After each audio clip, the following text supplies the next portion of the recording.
All right, let's talk about how to sell your Etsy stuff. The age-old question that everyone and their brother wants to know about, and it's not a simple gift wrap answer, but there's a strategy that will certainly help, and that's what I want to dive in today. And if you guys don't know who I am, LL, I help Etsy sellers start, build, and grow their shops with tools and strategies that I've used to generate over $500,000 and more in just one Etsy shop and several other Etsy shops as well. And if you want more help, join my brand new Etsy Games community. There's a link below and you're gonna have a lot of fun doing it. All right, so let's dive in and talk about how to sell more. And this strategy is not just about best practices with keywords or tweaking your listings in a magical way.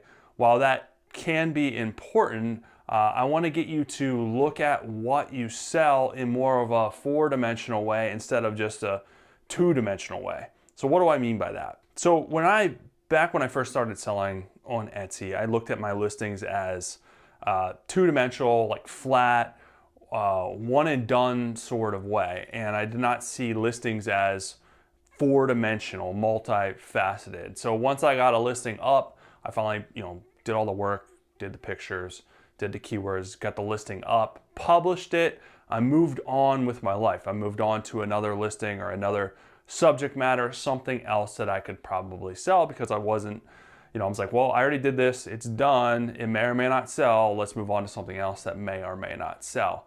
But by doing this, I really missed out on a lot of opportunities. And so think of it like looking at a billboard of a house. So you see a picture of a house on a billboard and you're like, okay, I can get a good idea of what that house looks like, what that house is about. But when you compare that two-dimensional image to the actual house, you can go into the house, you can see the different rooms, you can see the different features, you can see how you can use the space. So your listings are just like that. So how many of you guys look at your listings like this? Let me know if you're watching this on YouTube or wherever, put it in the show notes. Let me know if you do a listing, you check the box, and then you move on and kind of never look back to that listing. So just let me know if I'm like completely alone in this. I know that I'm not, but I want to feel good that I'm not alone in this because this is how I did it early on in my journey. And this is what this training is going to be all about, kind of getting you to look at your listings a different way so you can make a lot more sales and a lot more money. So let's not try and confuse you even more with these analogies that I may already have confused you. Let's bring this kind of full circle and bring this point around to an actual strategy. So I think the best way really to kind of bring this point home is to give you an actual real life example so you can see what the heck I'm talking about. And this is kind of where the magic happens. So let's just say you sell printables. And if you don't know what a printable is, it's a template that someone can buy and download, and you have to upload it, but you don't have to actually produce the item. So this is just one example. This works for any niche pretty much, but this is just an example that I'm going to use.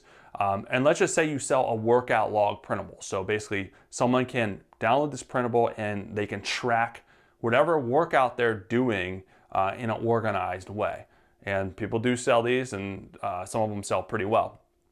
So now what we have to do, we have this idea, and instead of looking at it in two-dimensional, let's look at it in a four-dimensional way. So how can you get more bang for your buck with this one listing?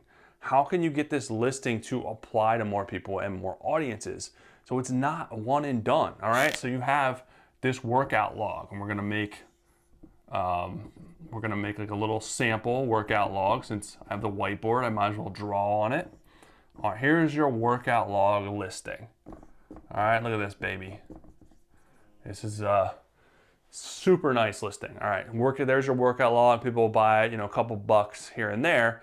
So instead of moving on to your next printable, whatever that may be, let's double, triple, quadruple down on this workout log. All right, so how can we make this into something more than just a workout log? So this listing is going to have the normal keywords, workout log, workout tracker, workout download, workout PDF, yada yada, right? But this can also apply to more audiences than just people looking for a workout log, just the generic workout log. So here's what I'm talking about. The first thing, this workout log can apply to different groups. All right, so groups, what am I talking about? So it can apply to moms as a group, right? So this could be, instead of just a workout log, this could be a new mom workout log. This could be a pregnancy workout log. This could be a lose that baby weight, extra baby weight workout log. So instead of just a workout log, then it can apply to moms with all of those other opportunities. So groups. So who else could this apply to? Well, this could also apply to specific training programs. We're just gonna write training on here to keep it simple. So what am I talking about that? All right, well, instead of just a workout log, this can now be a 5K workout log to train for a 5K race, or a marathon workout log to train for a marathon, or a cross training workout log, or a triathlon workout log. So workout log now became, there's multiple lines coming out of for training. All right, so we got different groups that this could apply to. We got different training programs that this could apply to. Who else could this apply to? Well, it could apply to different age groups. Put that over here. We're just going to put age G's because I'm out of space. So different age groups. So this could be a workout log for over 50 workout log. This could be a seniors workout log. This could be different. It can apply to teens workout log, whatever you want to be. Intro to sports workout log for teens. A lot of different avenues you can go with that. All right, so we got groups, specific training programs, age groups. Who else could this apply to? Well, this could be a goal-oriented workout log. Right, so we got goal. So what am I talking about here? Well, it can be a weight loss workout log to lose weight. This could be a get shredded workout log. This could be a couch to 5K workout log. So it's goal-oriented workout log. So it takes it a whole nother level, whole nother step forward. So now this one little listing for workout log can apply to all these groups of people looking for training programs, age groups, goal-oriented, and that's just a couple. If I missed any, let me know in the comments, because I'm sure there's more than just this. But this is where you're turning the 2D into 4D, multifaceted, multidimensional.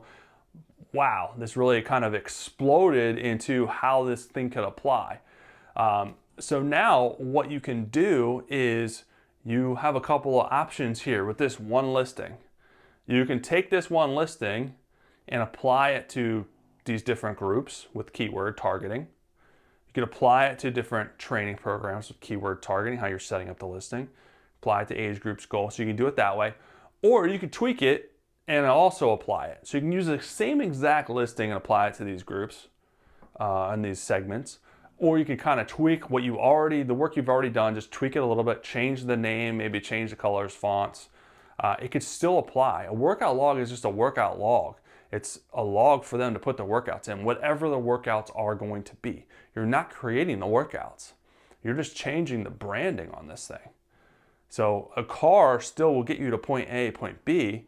The branding is going to be either, Acura, Hyundai, Ford. So that's all you're doing here is you're rebranding it to fit for these different segments of this group, of these different groups or wherever this is applying to. Hopefully that makes sense. So now you can kind of get the wheels turning for your own niche, your own listings, and thinking about it in this 4D way.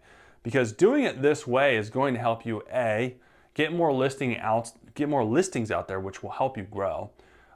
B, gives the algorithm more data to work with to send people your way, more lines in the water, more keywords, more potential reach, more potential traffic, more potential sales.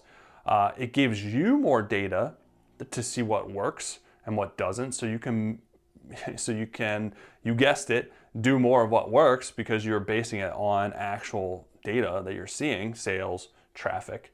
And it also makes your shop more diverse, more well-rounded as you're building it out more and giving more people what they want, what they like, what's driving traffic. So you're fulfilling that need. So these are the different ways that this can really help your shop substantially grow and at the end of the day, help you sell more.